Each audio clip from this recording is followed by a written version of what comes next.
I was in a hospital bed with a broken leg, fractured ribs, and a concussion after a car accident that could have been much worse.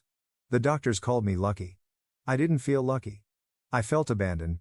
My boyfriend of 4 years, Richard, visited me once. 20 minutes. Then he left, saying hospitals gave him anxiety and he needed time to process his trauma.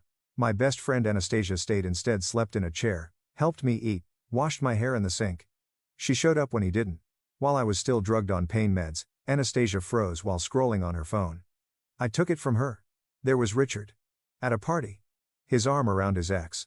The caption read, "Finally free from the needy drama queen, and her constant demands."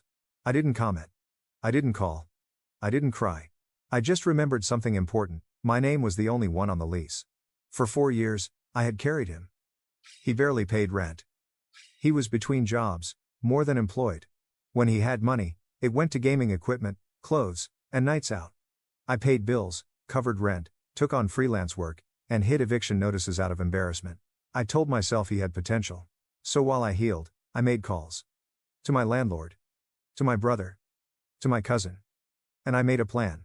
When Richard came back to the apartment, everything he owned was gone. Every gaming console, collectible, sock, controller dumped into the dumpster behind the building. I kept only his documents and left them with the landlord. His name wasn't on the lease, and he hadn't paid rent in months. That morning, my phone exploded. Angry messages turned into begging. Then his mother called. She accused me of being vindictive, cruel, of ruining her son's life. So I told her the truth: exactly how much he'd contributed over 4 years. Exactly how much debt I'd taken on. Exactly how many lies he'd told. Silence followed. Then came the grand gesture. Richard sent me a literal compost bin filled with dirt and worms, comparing our relationship to decomposing waste that could grow again. Inside was a cheap ring engraved with the birthday of his ex. That was the moment it became funny instead of painful. His job offer was rescinded. His family stopped bailing him out. Friends distanced themselves.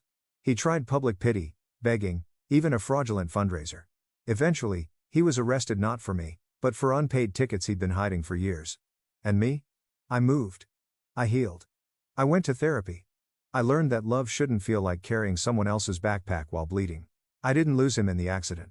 I lost the weight that was keeping me from breathing.